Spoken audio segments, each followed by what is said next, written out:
Self-Reliance by Ralph Waldo Emerson from Essays First Series, 1841.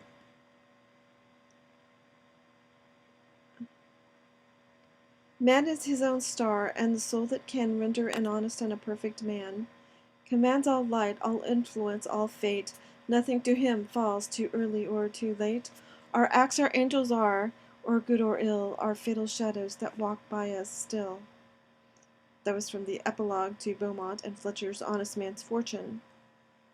Cast the bantling on the rocks, suckle him with the she-wolf's teat, wintered with the hawk and fox, power and speed be hands and feet. I read the other day some verses written by an eminent painter, which were original and not conventional. The soul always hears an admonition in such lines, let the subject be what it may. The sentiment they instill is of more value than any thought they may contain. To believe your own thought, to believe that what is true for you in your private heart is true for all men, that is genius. Speak your latent conviction, and it shall be the universal sense, for the inmost in due time becomes the outmost, and our first thought is rendered back to us by the trumpets of the last judgment. Familiar as the voice of the mind is to each, the highest merit we ascribe to Moses, Plato, and Milton is, that they set at naught books and traditions, and spoke not what men but what they thought. A man should learn to detect and watch that gleam of light which flashes across his mind from within, more than the luster of the firmament of bards and sages. Yet he dismisses without notice his thought, because it is his. In every work of genius we recognize our own rejected thoughts. They come back to us with a certain alienated majesty. Great works of art have no more affecting lesson for us than this. They teach us to abide by our spontaneous impression, with good-humored inflexibility, then most when the whole cry of voices is on the other side. Else, tomorrow a stranger will say with masterly good sense precisely what we have thought and felt all the time, and we shall be forced to take with shame our own opinion from another.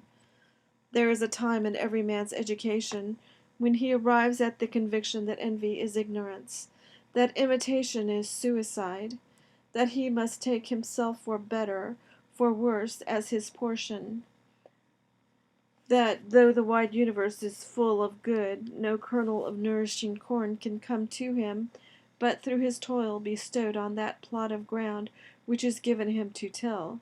The power which resides in him is new in nature, and none but he knows what that is which he can do, nor does he know until he has tried. Not for nothing one face, one character, one fact makes much impression on him, and another none.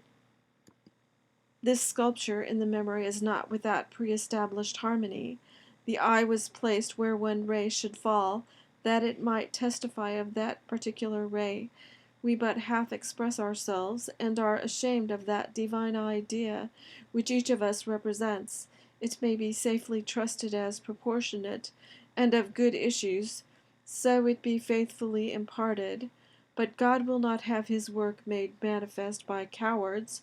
A man is relieved and gay when he has put his heart into his work and done his best. But what he has said or done otherwise shall give him no peace. It is a deliverance which does not deliver. In the attempt his genius deserts him. No muse befriends, no invention, no hope. Trust thyself. Every heart vibrates to that iron string. Accept the place the divine providence has found for you, the society of your contemporaries, the connection of events. Great men have always done so, and confided themselves childlike to the genius of their age, betraying their perception that the absolutely trustworthy was seated at their heart, working through their hands, predominating in all their being. And we are now men, and must accept in the highest mind the same transcendent destiny, and not minors and invalids in a protected corner, not cowards fleeing before a revolution, but guides, redeemers, and benefactors, obeying the almighty effort, and advancing on chaos and the dark. What pretty oracles nature yields us on this text, in the face and behavior of children, babes, and even brutes! that divided and rebel mind, that distrust of a sentiment, because our arithmetic has computed the strength and means opposed to our purpose, these have not. Their mind being whole, their eye is as yet unconquered, and when we look in their faces we are disconcerted. Infancy conforms to nobody, all conform to it, so that one babe commonly makes 4 or 5 out of the adults who prattle and play to it. So God has armed youth and puberty and manhood, no less with its own piquancy and charm, and made it enviable and gracious, and its claims not to be put by, if it will stand by itself. Do not think the youth has no force, because he cannot speak to you and me. Hark, in the next room his voice is sufficiently clear and emphatic. It seems he knows how to speak to his contemporaries. Bashful or bold, then, he will know how to make us seniors very unnecessary. The nonchalance of boys who are sure of a dinner, and would disdain as much as a lord to do or say aught to conciliate one, is the healthy attitude of human nature. A boy is in the parlor what the pit is in the playhouse, independent, irresponsible, looking out from his corner on such people and facts as pass by. He tries and sentences them on their merits, in the swift summary way of boys, as good, bad, interesting, silly, eloquent, troublesome. He cumbers himself never about consequences, about interests. He gives an independent, genuine verdict. You must court him, he does not court you. But the man is, as it were, clapped into jail by his consciousness. As soon as he has once acted or spoken with éclat, he's a committed person, watched by the sympathy or the hatred of hundreds, whose affections must now enter into his account.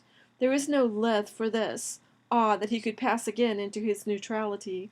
Who can thus avoid all pledges, and having observed, observe again from the same unaffected, unbiased, unbribable, unaffrighted innocence, must always be formidable. He would utter opinions on all passing affairs, which being seen to be not private, but necessary, would sink like darts into the ear of men and put them in fear. These are the voices which we hear in solitude, but they grow faint and inaudible as we enter into the world. Society everywhere is in conspiracy against the manhood of every one of its members. Society is a joint stock company in which the members agree, for the better securing of his bread to each shareholder, to surrender the liberty and culture of the eater. The virtue in most request is conformity. Self-reliance is its aversion. It loves not realities and creators, but names and customs. Whoso would be a man must be a nonconformist. He who would gather immortal palms must not be hindered by the name of goodness, but must explore if it be goodness. Nothing is at last sacred but the integrity of your own mind. Absolve you to yourself, and you shall have the suffrage of the world. I remember an answer which, when quite young, I was prompted to make to a valued adviser, who was wont to importune me with the dear old doctrines of the Church. On my saying, "What have I to do with the sacredness of traditions if I live wholly from within?" my friend suggested, "But these impulses may be from below, not from above." I replied, "They do not seem to me to be such, but if I am the devil's child, I will live then from the devil. No law can be sacred to me but that of my nature. Good and bad are but names very readily transferable to that or this. The only right is what is after my constitution, the only wrong what is against it. A man is to carry himself in the presence of all opposition, as if everything were titular and ephemeral, but he. I am ashamed to think how easily we capitulate to badges and names, to large societies and dead institutions. Every decent and well-spoken individual affects and sways me more than is right. I ought to go upright and vital, and speak the rude truth in all ways. If malice and vanity wear the coat of philanthropy, shall that pass? If an angry bigot assumes this bountiful cause of abolition, and comes to me with his last news from Barbados, why should I not say to him, "Go love thy infant, love thy wood chopper, Be good-natured and modest, have that grace, and never varnish your hard, uncharitable ambition with this incredible tenderness for black folk 1,000 miles off. Thy love afar is spite at home. Rough and graceless would be such greeting, but truth is handsomer than the affectation of love. Your goodness must have some edge to it, else it is none. The doctrine of hatred must be preached as the counteraction of the doctrine of love, when that pulls and whines. I shun father and mother and wife and brother. When my genius calls me, I would write on the lintels of the doorpost, whim. I hope it is somewhat better than whim at last. But we cannot spend the day in explanation. Expect me not to show cause why I seek or why I exclude company. Then again, do not tell me, as a good man did today, of my obligation to put all poor men in good situations. Are they my poor? I tell thee, thou foolish philanthropist, that I grudge the dollar, the dime, the cent I give to such men as do not belong to me and to whom I do not belong. There is a class of persons to whom, by all spiritual affinity, I am bought and sold. For them I will go to prison if need be.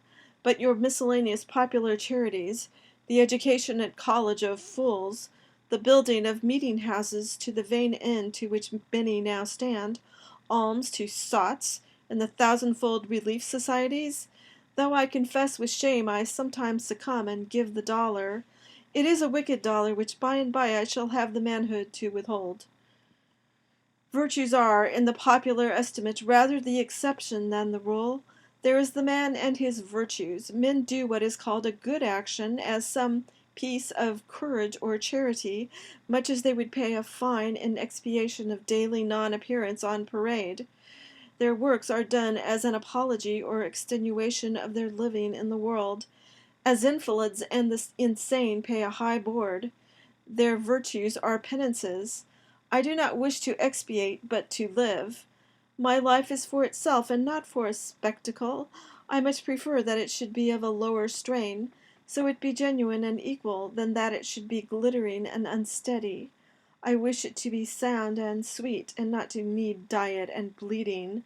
I ask primary evidence that you are a man, and refuse this appeal from the man to his actions.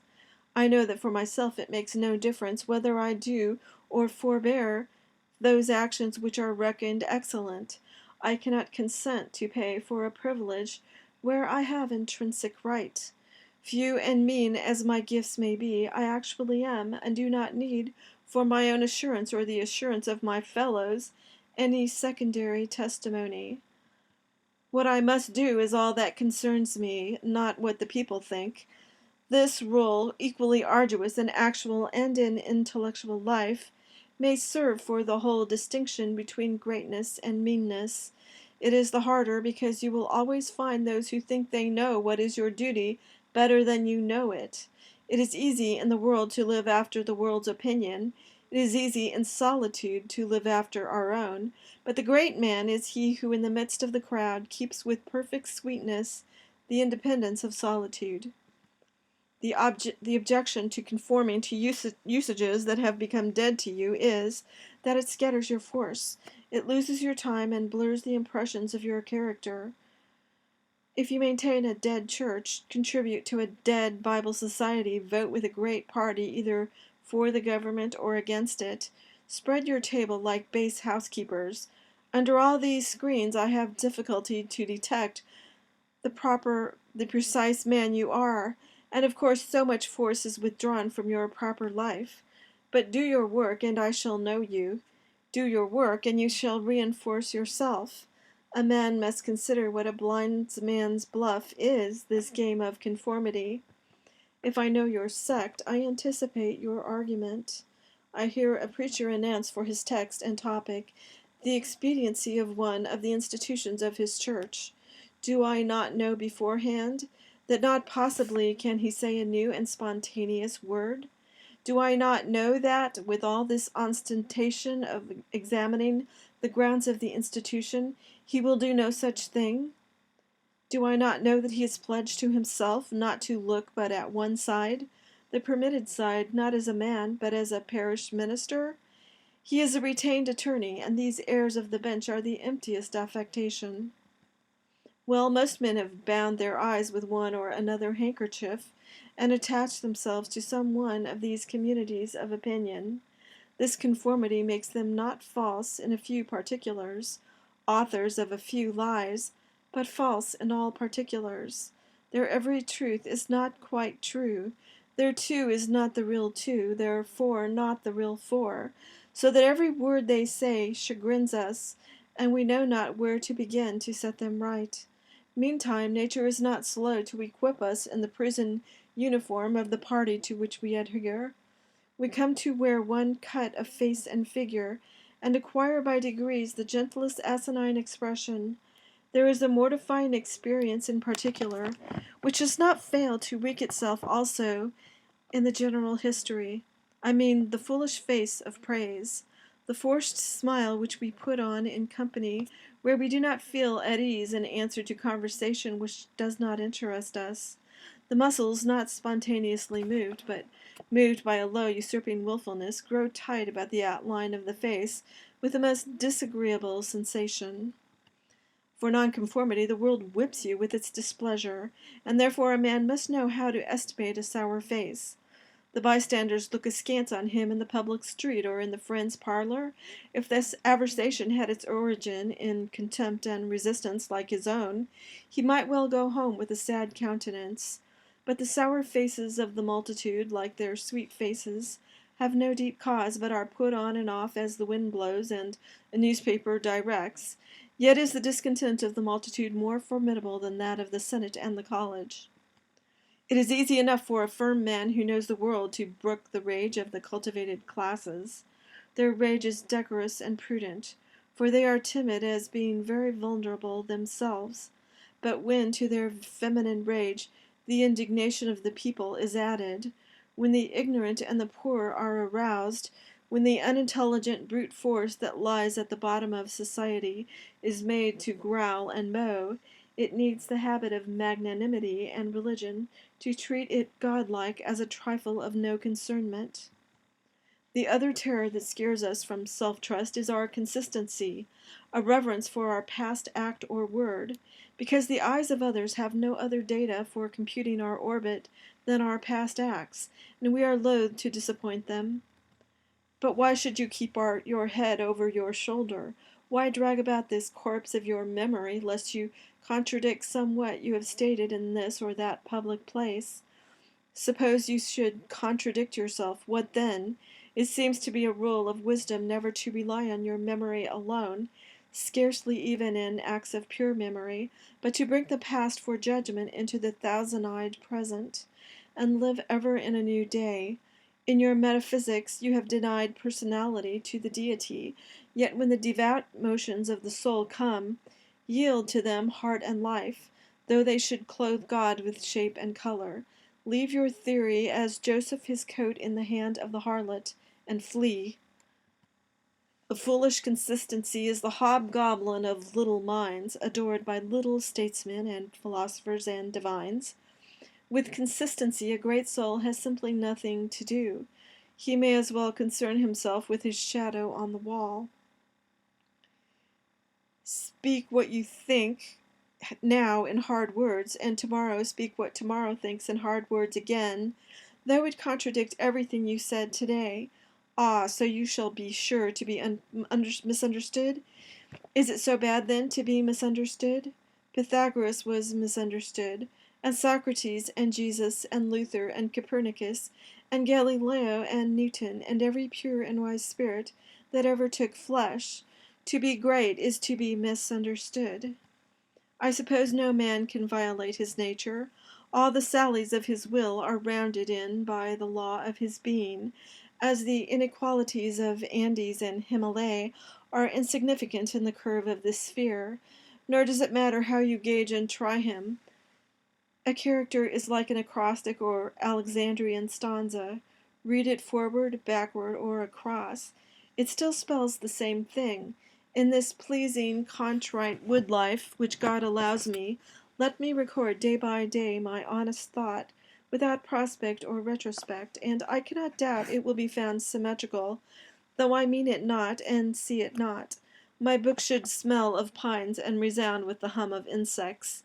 The swallow over my window should interweave that thread or straw he carries in his bill into my web also. We pass for what we are. Character teaches above our wills. Men imagine that they communicate their virtue or vice only by overt actions, and do not see that virtue or vice emit a breath every moment. There will be an agreement in whatever variety of actions, so they be each honest and natural in their hour. For of one will the actions will be harmonious, however unlike they seem. These varieties are lost sight of at a little distance, at a little height of thought. One tendency unites them all. The voyage of the best ship is a zigzag line of 100 tacks. See the line from a sufficient distance, and it straightens itself to the average tendency. Your genuine action will explain itself, and will explain your other genuine actions. Your conformity explains nothing. Act singly, and what you have already done singly will justify you now. Greatness appeals to the future. If I can be firm enough today to do right and scorn eyes, I must have done so much right before as to defend me now. Be it how it will, do right now. Always scorn appearances, and you always may. The force of character is cumulative. All the foregone days of virtue work their health into this. What makes the majesty of the heroes of the Senate and the field, which so fills the imagination? The consciousness of a train of great days and victories behind. They shed an united light on the advancing actor. He is attended as by a visible escort of angels. That is it which throws thunder into Chatham's voice, and dignity into Washington's port, and America into Adams's eye. Honor is venerable to us because it is no ephemeris. It is always ancient virtue. We worship it today because it is not of today. We love it and pay it homage because it is not a trap for our love and homage, but is self-dependent, self-derived, and therefore of an old immaculate pedigree, even if shown in a young person. I hope in these days we have heard the last of conformity and consistency. Let the words be gazetted and ridiculous henceforward. Instead of the gong for dinner, let us hear a whistle from the Spartan fife. Let us never bow and apologize more. A great man is coming to eat at my house. I do not wish to please him. I wish that he should wish to please me. I will stand here for humanity, and though I would make it kind, I would make it true. Let us affront and reprimand the smooth mediocrity and squalid contentment of the times, and hurl in the face of custom and trade and office the fact which is the upshot of all history, that there is a great responsible thinker and actor working wherever a man works, that a true man belongs to no other time or place, but is the center of things. Where he is, there is nature. He measures you and all men and all events. Ordinarily, everybody in society reminds us of somewhat else, or of some other person. Character, reality, reminds you of nothing else. It takes place of the whole creation. The man must be so much that he must make all circumstances indifferent. Every true man is a cause, a country, and an age, requires infinite spaces and numbers and time fully to accomplish his design, and posterity seem to follow his steps as a train of clients. A man Caesar is born, and for ages after we have a Roman Empire. Christ is born, and millions of minds so grow and cleave to his genius that he is confounded with virtue and the possible of man. An institution is the lengthened shadow of one man, as monachism of the hermit Antony, the Reformation of Luther, Quakerism of Fox, Methodism of Wesley, abolition of Clarkson, Scipio, Milton, called the height of Rome, and all history resolves itself very easily into the biography of a few stout and earnest persons. Let a man then know his worth, and keep things under his feet.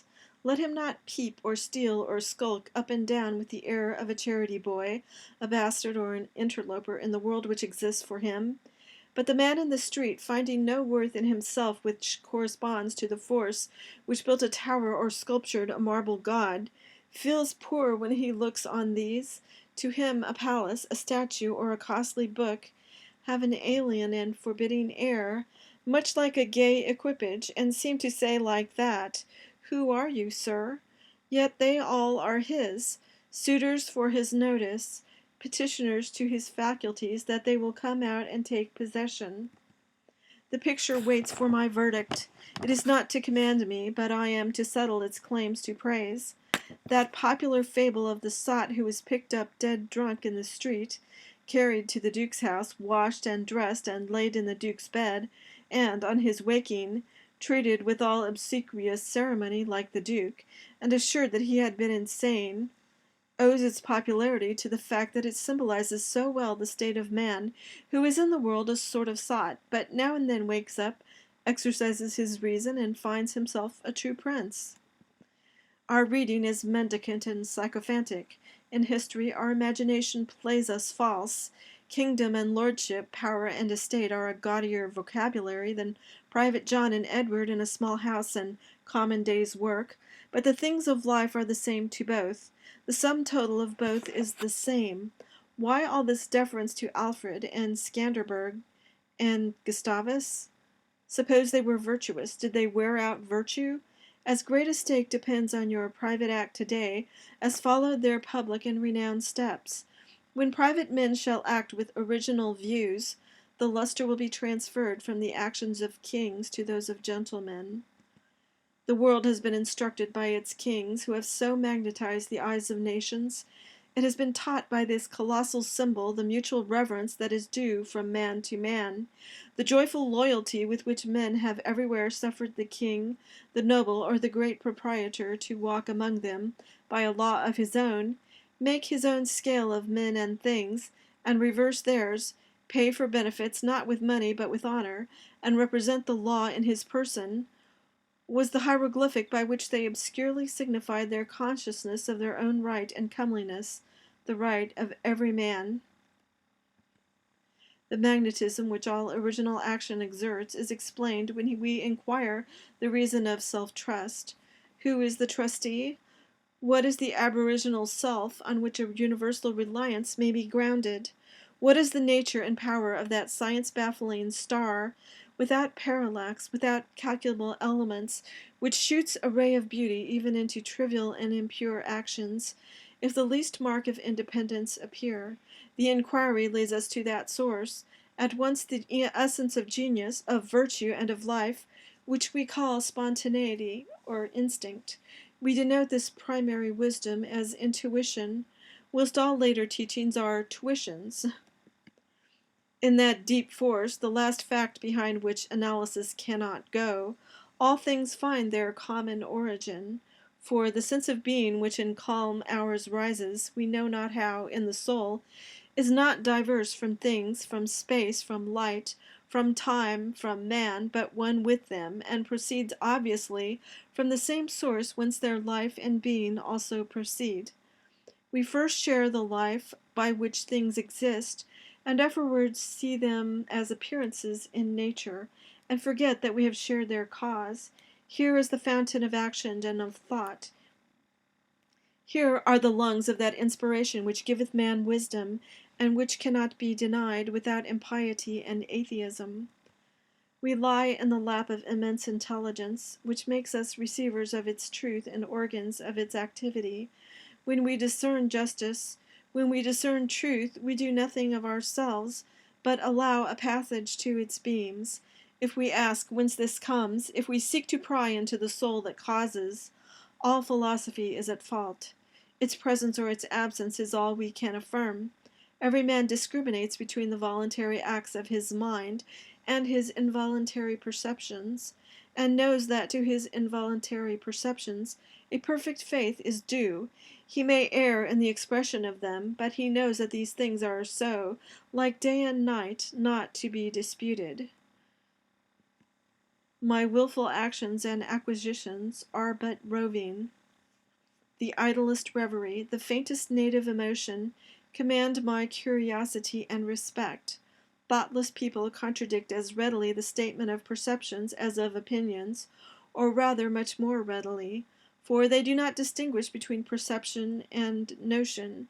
They fancy that I choose to see this or that thing, but perception is not whimsical, but fatal. If I see a trait, my children will see it after me, and in course of time all mankind, although it may chance that no one has seen it before me. For my perception of it is as much a fact as the sun. The relations of the soul to the divine spirit are so pure that it is profane to seek to interpose helps. It must be that when God speaketh he should communicate, not one thing, but all things, should fill the world with his voice, should scatter forth light, nature, time, souls, from the center of the present thought, and new date and new create the whole. Whenever a mind is simple and receives a divine wisdom, old things pass away. Means, teachers, texts, temples fall. It lives now and absorbs past and future into the present hour. All things are made sacred by relation to it, one as much as another. All things are dissolved to their center by their cause, and, in the universal miracle, petty and particular miracles disappear. If, therefore, a man claims to know and speak of God, and carries you backward to the phraseology of some old mouldered nation in another country, in another world, believe him not. Is the acorn better than the oak which is its fullness and completion? Is the parent better than the child into whom he has cast his ripened being? Whence, then, this worship of the past? The centuries are conspirators against the sanity and authority of the soul. Time and space are but physiological colors which the eye makes, but the soul is light. Where it is day. Where it was, is night, and history is an impertinence and an injury, if it be anything more than a cheerful apologue or parable of my being and becoming. Man is timid and apologetic. He is no longer upright. He dares not say, I think, I am, but quotes some saint or sage. He is ashamed before the blade of grass or the blowing rose. These roses under my window make no reference to former roses or to better ones. They are for what they are. They exist with God today. There is no time to them. There is simply the rose. It is perfect in every moment of its existence. Before a leaf bud has burst, its whole life acts. In the full-blown flower there is no more. In the leafless root there is no less. Its nature is satisfied, and it satisfies nature, in all moments alike. But man postpones or remembers. He does not live in the present, but with reverted eye laments the past, or, heedless of the riches that surround him, stands on tiptoe to foresee the future. He cannot be happy and strong until he too lives with nature, in the present, above time. This should be plain enough. Yet see what strong intellects dare not yet hear God himself, unless he speak the phraseology of I know not what David or Jeremiah or Paul. We shall not always set so great a price on a few texts, on a few lives. We are like children who repeat by rote the sentences of grandames and tutors, and as they grow older, of the men of talents and character they chance to see, painfully recollecting the exact words they spoke. Afterwards, when they come into the point of view which those who had uttered these sayings, they understand them and are willing to let the words go, for at any time they can use words as good when occasion comes. If we live truly, we shall see truly. It is as easy for the strong man to be strong as it is for the weak to be weak. When we have new perception, we shall gladly disburden the memory of its hoarded treasures as old rubbish.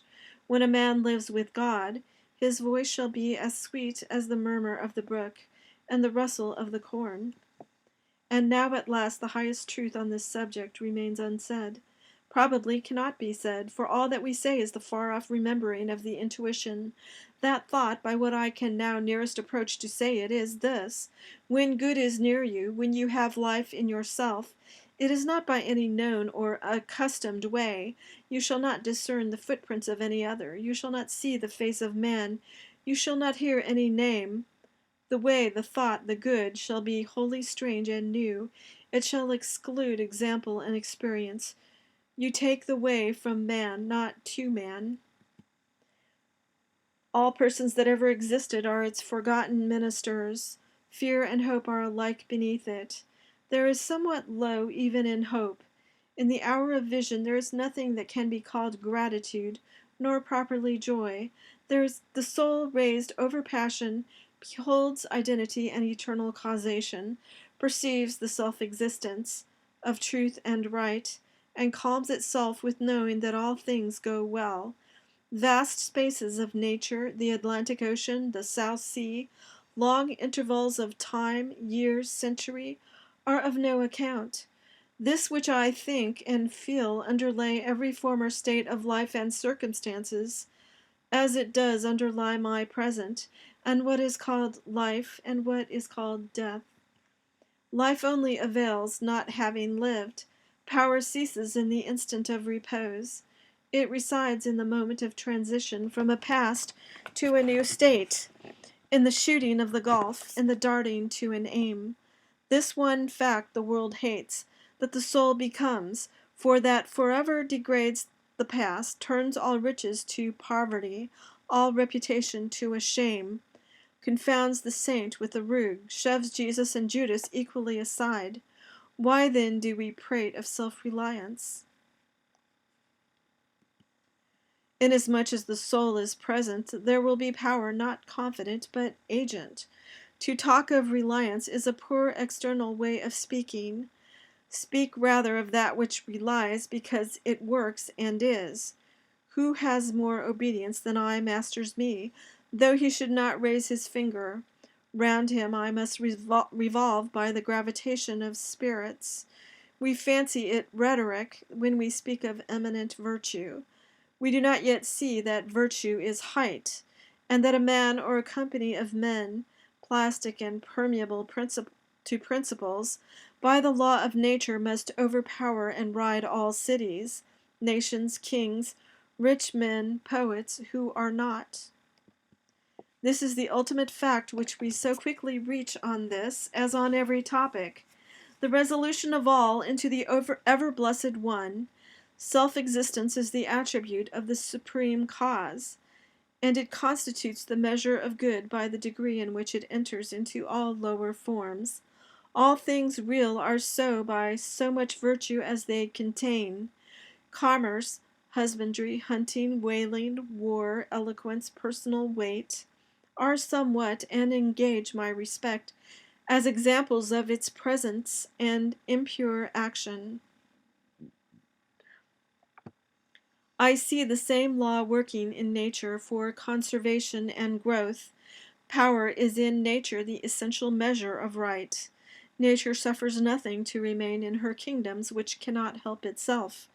The genesis and maturation of a planet, its poise and orbit, the bended tree recovering itself from the strong wind, the vital resources of every animal and vegetable, are demonstrations of the self-sufficing and therefore self-relying soul.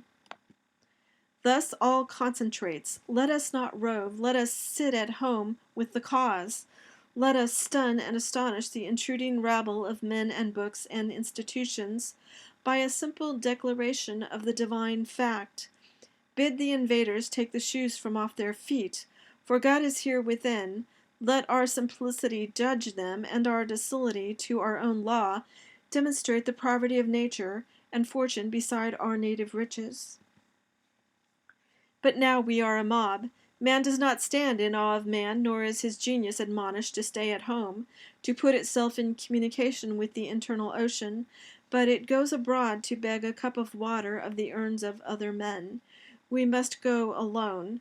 I like the silent church before the service begins better than any preaching. How far off, how cool, how chaste the persons look. Begirt each one with a precinct or sanctuary. So let us always sit.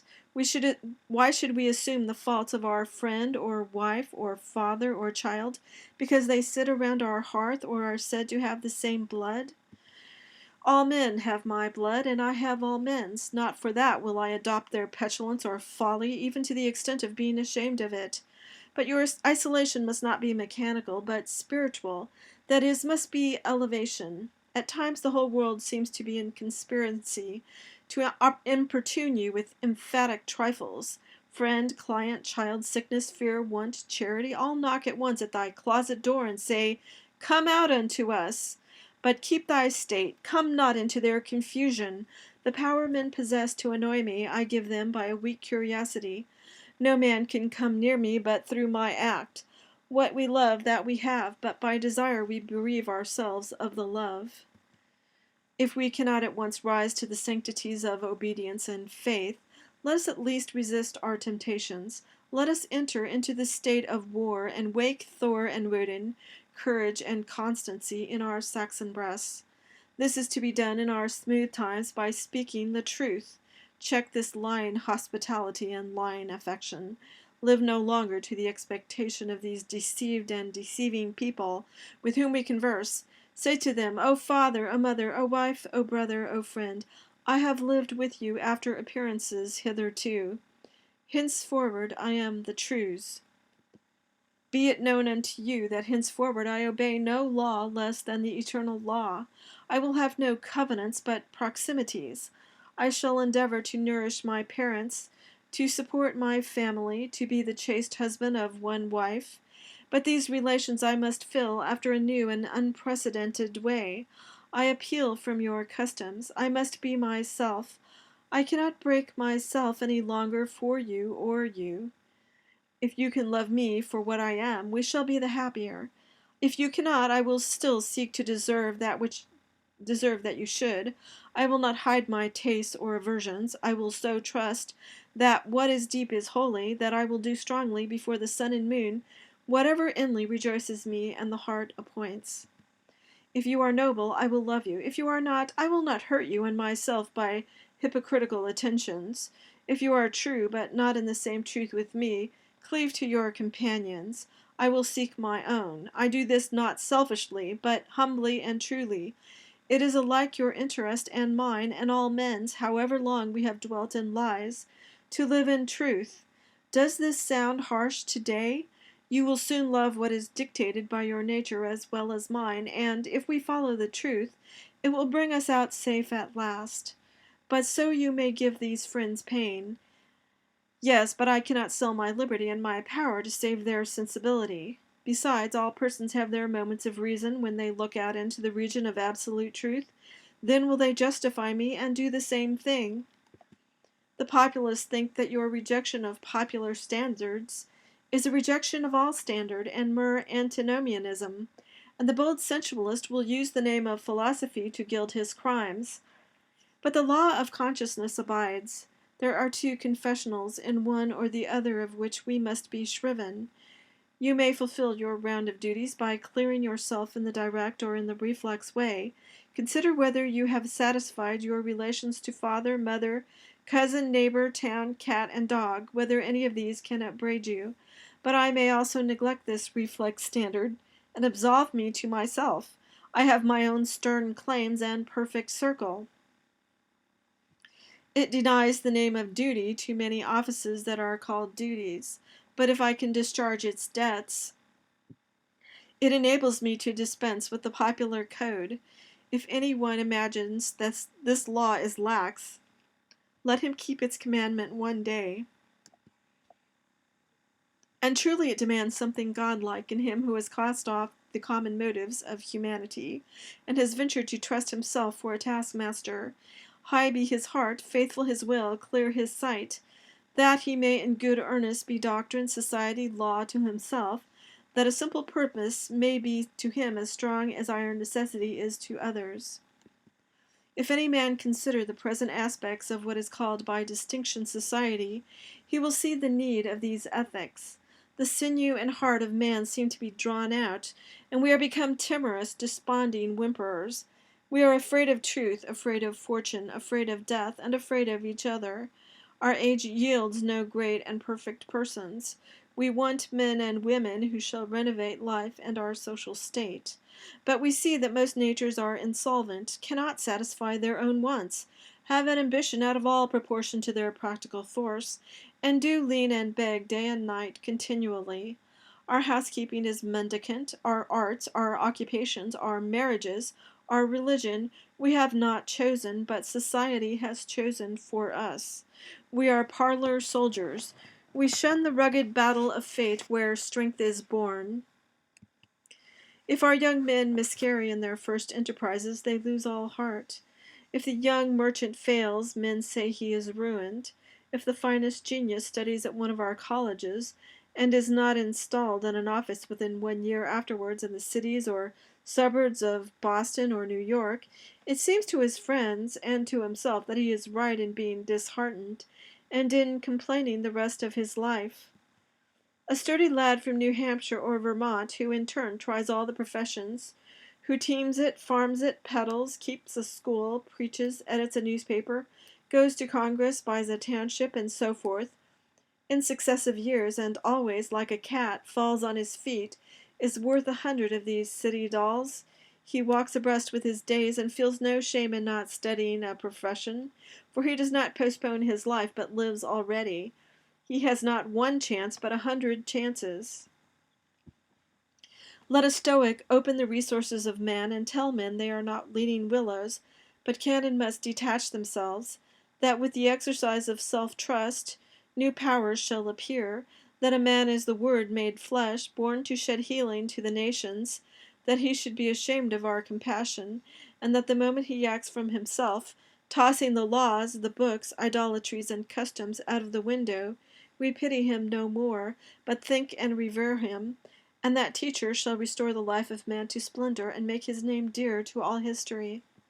It is easy to see that a greater self-reliance must work a revolution in all the offices and relations of men, in their religion, in their education, in their pursuits, their modes of living, their association, in their property, in their speculative views. 1. In what prayers do men allow themselves? That which they call a holy office is not so much a brave and manly. Number 1. In what prayers do men allow themselves? That which they call a holy office is not so much as brave and manly. Prayer looks abroad and asks for some foreign addition to come through some foreign virtue, and loses itself in endless mazes of natural and supernatural and mediatorial and miraculous. Prayer that craves a particular commodity, anything less than all good, is vicious. Prayer is the contemplation of the facts of life from the highest point of view. It is the soliloquy of a beholding and jubilant soul. It is the Spirit of God pronouncing his works good. But prayer as a means to effect a private end is meanness and theft. It supposes dualism and not unity in nature and consciousness. As soon as the man is at one with God, he will not beg. He will then see prayer in all action. The prayer of the farmer kneeling in his field to weed it, the prayer of the rower kneeling with the stroke of his oar, are true prayers heard throughout nature, though for cheap ends. Caradoc, in Fletcher's Bonduca, when admonished to inquire the mind of the god Audate, replies, his hidden meaning lies in our endeavors, our valors are our best gods. Another sort of false prayers are our regrets. Discontent is the want of self-reliance. It is infirmity of will. Regret calamities if you can thereby help the sufferer. If not, attend your own work, and already the evil begins to be repaired. Our sympathy is just as base. We come to them who weep foolishly and sit down and cry for company, instead of imparting to them truth and health in rough electric shocks, putting them once more in communication with their own reason. The secret of fortune is joy in our hands. Welcome evermore to gods and men is the self-helping man. For him all doors are flung wide. All tongues greet. Him all tongues greet. All honors crown. All eyes follow with desire. Our love goes out to him and embraces him because he did not need it. We solicitously and apologetically caress and celebrate him because he held on his way and scorned our disapprobation. The gods love him because men hated him. To the persevering mortal, said Zoroaster, the blessed immortals are swift. As men's prayers are a disease of the will, so are their creeds a disease of the intellect. They say with those foolish Israelites, let not God speak to us, lest we die. Speak thou, speak any man with us, and we will obey. Everywhere I am hindered of meeting God in my brother, because he has shut his own temple doors, and recites fables merely of his brother's, or his brother's brother's God. Every new mind is a new classification. If it prove a mind of uncommon activity and power, a Locke, a Lavoisier, a Hutton, a Bentham, a Fourier, it imposes its classifications on other men, and lo, a new system. In proportion to the depth of the thought, and so to the number of the objects it touches and brings within reach of the pupil, is his complacency. But chiefly is this apparent in creeds and churches, which are also classifications of some powerful mind, acting on the elemental thought of duty and man's relation to the highest. Such is Calvinism, Quakerism, Swedenborgism. The pupil takes the same delight in subordinating everything to the new terminology, as a girl who has just learned botany and seen a new earth and new seasons thereby. It will happen for a time that the pupil will find his intellectual power has grown by the study of his master's mind. But in all unbalanced minds, the classification is idolized, passes for the end, and not for a speedily exhaustible means, so that the walls of the system blend to their eye in the remote horizon with the walls of the universe. The luminaries of heaven seem to them hung on the arch their master built. They cannot imagine how you aliens have any right to see, how you can see. It must be somehow that you stole the light from us. They do not yet perceive that light, unsystematic, indomitable, will break into any cabin, even into theirs. Let them chirp a while and call it their own. If they are honest and do well, presently their neat new pinfold will be too straight and low, will crack, will lean, will rot and vanish, and the immortal light, all young and joyful, million-orbed, million-colored, will beam over the universe as on the first morning. Number 2, it is for want of self-culture that the superstition of traveling, whose idols are Italy, England, Egypt, retains its fascination for all educated Americans. They who made England, Italy, or Greece venerable in the imagination did so by sticking fast where they were, like an axis of the earth. In manly hours we feel that duty is our place. The soul is no traveler, the wise man stays at home, and when his necessities, his duties, on any occasion, call him from his house or into foreign lands, he is at home still, and shall make men sensible, by the expression of his countenance, that he goes the missionary of wisdom and virtue, and visits cities and men like a sovereign, and not like an interloper or a valet. I have no churlish objection to the circumnavigation of the globe for the purposes of art, of study, and benevolence, so that the man is first domesticated, or does not go abroad with the hope of finding somewhat greater than he knows. He who travels to be amused, or to get somewhat which he does not carry, travels away from himself, and grows old even in youth among old things. In Thebes, in Palmyra, his will and mind have become old and dilapidated as they. He carries ruins to ruins. Traveling is a fool's paradise. Our first journeys discover to us the indifference of places. At home I dream that at Naples, at Rome, I can be intoxicated with beauty and lose my sadness. I pack my trunk, embrace my friends, embark on the sea, and at last wake up in Naples, and there beside me is the stern fact, the sad self, unrelenting, identical, that I fled from. I seek the Vatican and the palaces. I affect to be intoxicated with sights and suggestions, but I am not intoxicated. My giant goes with me wherever I go. But number 3, but the rage of traveling is a symptom of a deeper unsoundness, affecting the whole intellectual action. The intellect is vagabond, and our system of education fosters restlessness. Our minds travel when our bodies are forced to stay at home. We imitate, and what is imitation but the traveling of the mind? Our houses are built with foreign taste. Our shelves are garnished with foreign ornaments.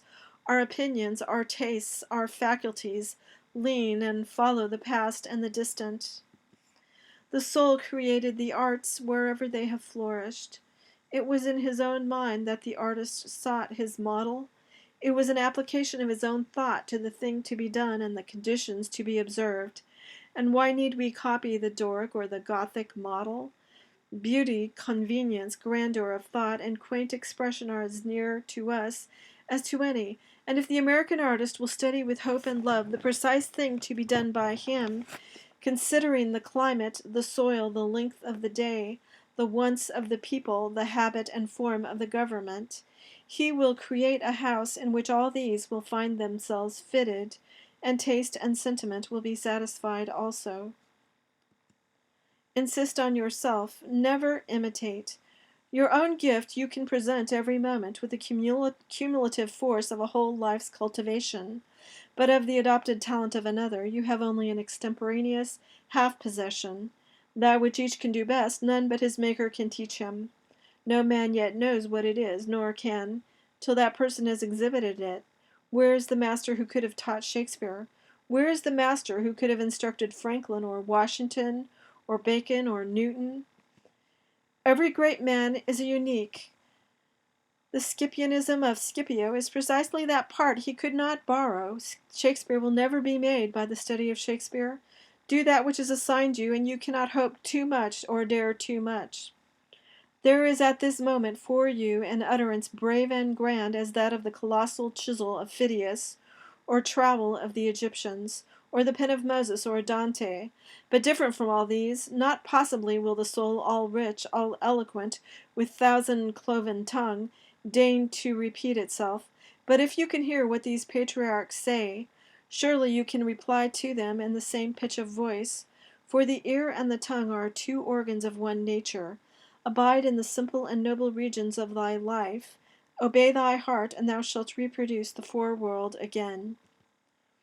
Number 4. As our religion, our education, our art look abroad, so does our spirit of society.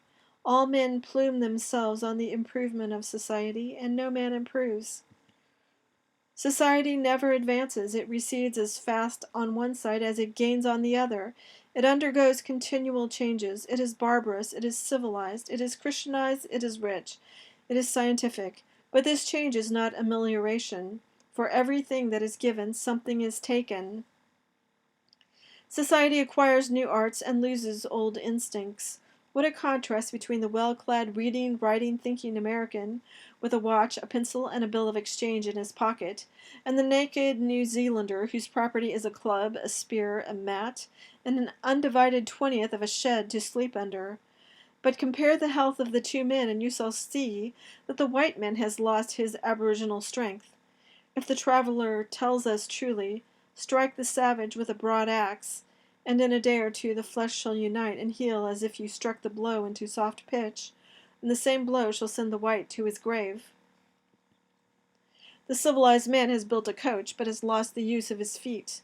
He is supported on crutches, but lacks so much support of muscle. He has a fine Geneva watch, but he fails of the skill to tell the hour by the sun.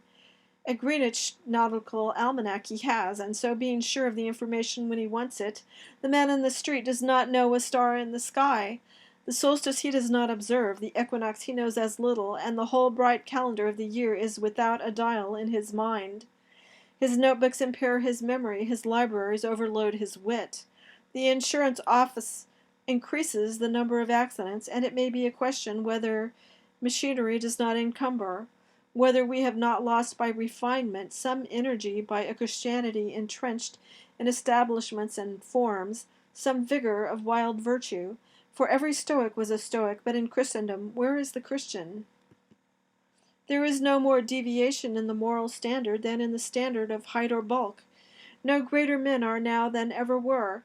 A singular equality may be observed between the great men of the first and of the last ages, nor can all the science, art, religion, and philosophy of the 19th century avail to educate greater men than Plutarch's heroes 3 or 4 and 20 centuries ago.